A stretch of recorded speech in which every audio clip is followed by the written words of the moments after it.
Magandang umaga mga ka-farmers dyan. Andito ako ngayon sa Baguio Binsan. Ngayon ituturo ko sa inyo kung paano mag-harvest ng Baguio Beans. Kasi kung hindi nyo alam, may matutunan kayo sa ituturo ko ngayon sa inyo. So tingnan nyo. So mga ka-farmers, ito yung Baguio Binsan. Ito yung sabi ko sa inyo na 5 days doon sa una kong vlog, 5 days harvest na. So ngayon, titingnan natin. Medyo kunti pa lang yung malalaki kasi yung malalaki pa lang yung na-harvest yan. So tingnan natin.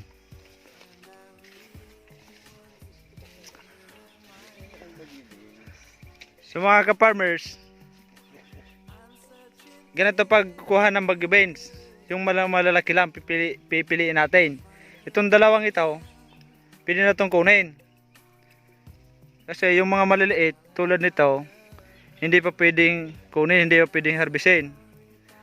Kasi baka akala nyo, yung Baguio Beans, isang bisis lang hinaharbisan. O isang bisis lang yung pag-harvest.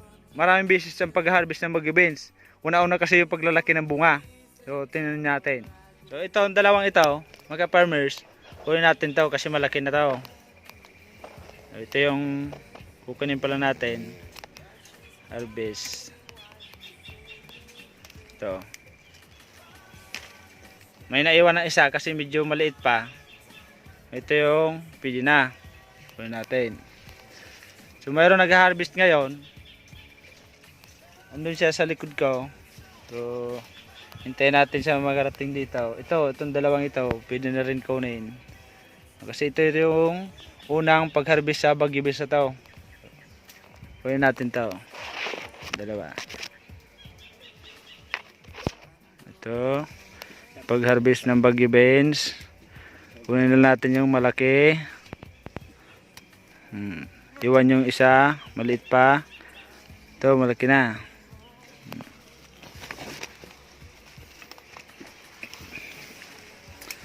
So, maraming namumulaklak mga ka-farmers. Maliliit pa. Siguro sa mga pangalawa o pangatlong harvest ito lahat makukuha na to. Oh, ito yung Baguio Beans dito sa Bicol, Camarines Sur. Yan yung nag-harvest. Kinukunan ko ng video para makita nyo, may matutunan kayo. So comment na lang kayo sa comment section kung mayroon kayong gustong malaman, kung mayroon kayong mga tanong, kasi papaliwanag ko sa inyo yung mga nalalaman namin kung paano magkaroon ng maraming bunga ng Baguio Beans. Tuturo namin sa inyo. Sana may matutunan kayo dito sa video ito.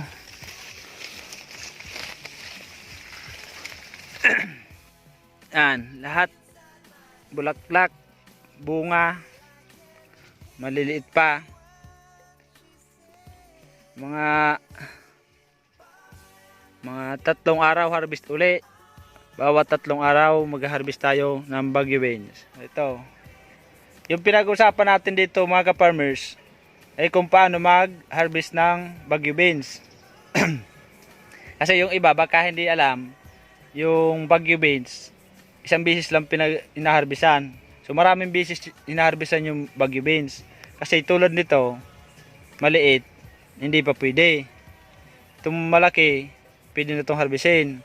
So maiwan yung mga maliliit. Yung mga maliliit, yan yung harvest natin sa susunod na pag-harvest ng Baguio Beans. So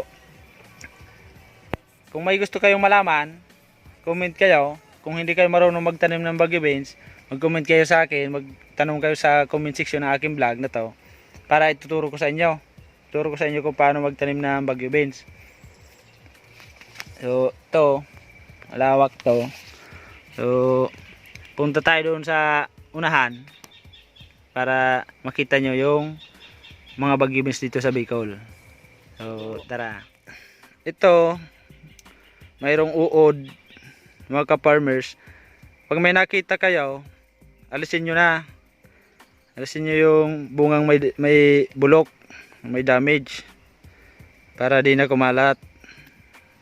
Yan, alisin nyo na.